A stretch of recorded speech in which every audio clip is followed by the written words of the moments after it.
Abbey Meyers, Northtown Neighborhood News Magazine, a presentation of Sonny Hirsch and myself.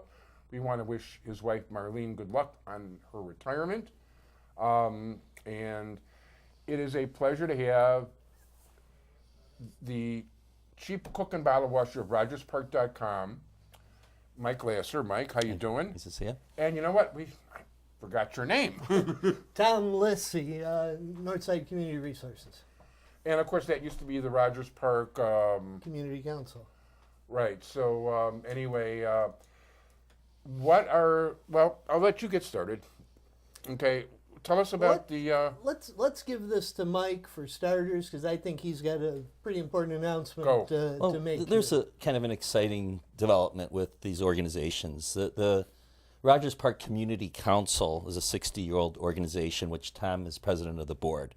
A subsidiary of that, I'm the little guy in this operation, used to be the Rogers Park Community Development Corporation, which is an arm or a division of the Community Council that handles affordable housing and development issues. We keep an eye on housing-oriented developments and programs.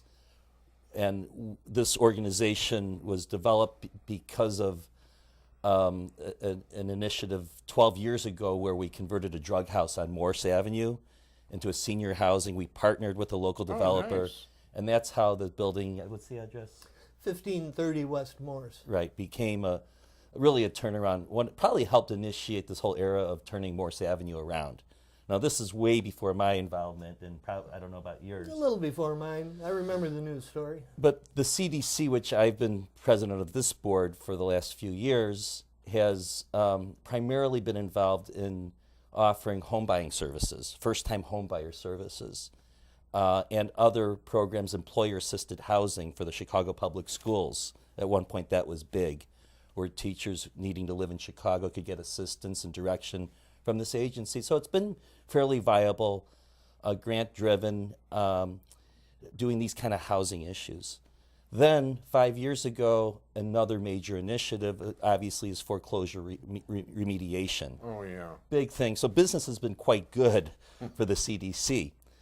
And as perhaps I'll just mention it, because our service area extended well beyond Rogers Park, there was a decision made, not everybody agreed with it, that though we're primarily focused in Rogers Park and our love and our energies are Rogers Park oriented, we really cover a broader north side service area. And to help promote recognition and support from foundations and philanthropies and others, let's change our name, which happened, again, before my time, so we're now the north side. By the way, is a really big help for my neighborhood that has absolutely no legitimate neighborhood we do have neighborhood organizations, but nothing that even comes close to the level, or nothing that would even be considered like a semi-official thing. The old Northtown Community Council that started the show has been dead for about 15 years. Okay. And we've also taken over from your end, from the NCR, the Northside Community Resources, a lot of the activities of the Edgewater group. That's correct. We're a survivor. The 2008 economic crash hurt not just normal people and businesses, but a lot of social service agencies. We came through it. We're doing quite well now. We survived. We came through it. We have absorbed, as you mentioned, several other agencies, and that's part of our strength today. So the CDC focused on housing. The NCR focuses on what kind of? Social services, essentially. The CDC is a wholly owned subsidiary of NCR. NCR is pretty much the premier social services agency in Rogers Park. As Mike mentioned, we've, over the course of the years, widened our scope quite a bit from there. But we essentially do things like services for senior citizens, immigrant services, what am I missing? Domestic violence. Domestic violence programs. There's a couple. Landlord-tenant. Landlord. That's right. So on to the announcement or the exciting news, and everybody will, those who keep in touch with these kind of things will learn more. The Attorney General received quite a considerable sum of money from the lawsuits against the big banks relating to the mortgage foreclosure crisis. You talking about the U.S. Attorney General? No, well, no, Lisa Madigan's office Gotcha. was Okay. given some of money. We were awarded a grant from her office, and we're filling a really interesting need. The CDC does a lot of home buyer counseling. We do foreclosure remediation services. We have a bilingual staff in that we can help those who speak Spanish exclusively. There's been a lot of predatory lending problems and issues, and our agency goes out there. We are HUD certified, the CDC. Right. Yet at the same time, in the north side of Chicago, we're an immigrant community. The north side has a wide range of immigrants and a lot of immigrant-related organizations. Ethiopian, I'm looking at my list, the Bosnian, Herzegovinian, Chinese, Laotian. These are organizations that service these immigrant groups, yet they have no housing focus. There's a lot of victims and people who are touched by these organizations that need housing services. Our organization offers them. We don't have the language capabilities or the cultural skills. These organizations have the cultural skills. They don't have the housing expertise.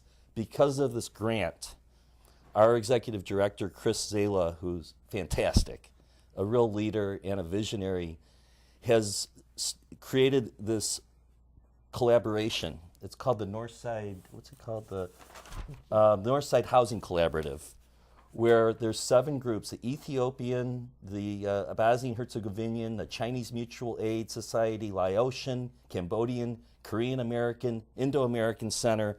All these different organizations will be working with housing counselors helping this community.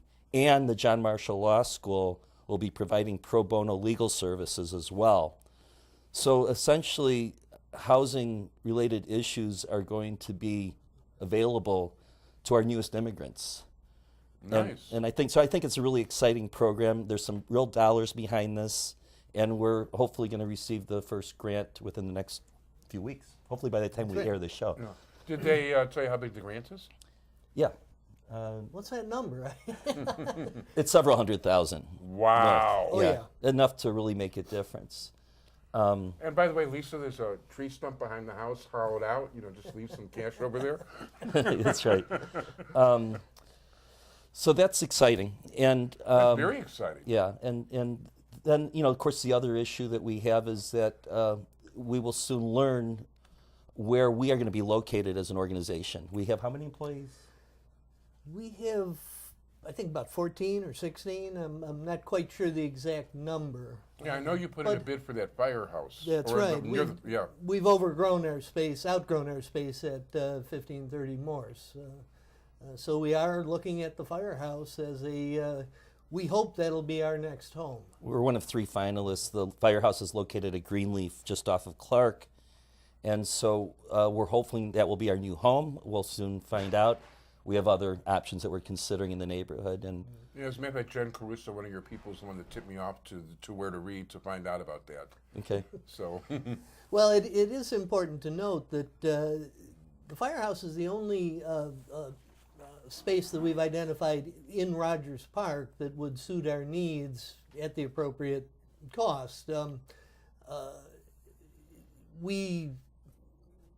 I don't sound like a threat, but if we don't move into the firehouse, we would be moving out of Rogers Park. wow, that would be a shame, even though you're more global, so to speak, lately. Mickey's hands are really out of time, so I want to thank you very much. Tom Lisky, is it? Tom Lisy. Lisy, thank you very much. He's the chairman of the board of NCR. And Mike Glasser, overall neighborhood good guy, and you can check out rogerspark.com right. to see the kind of stuff he does. I want to thank my entire technical crew, Sonny Hirsch. Thanks for joining us, everybody. Bye-bye.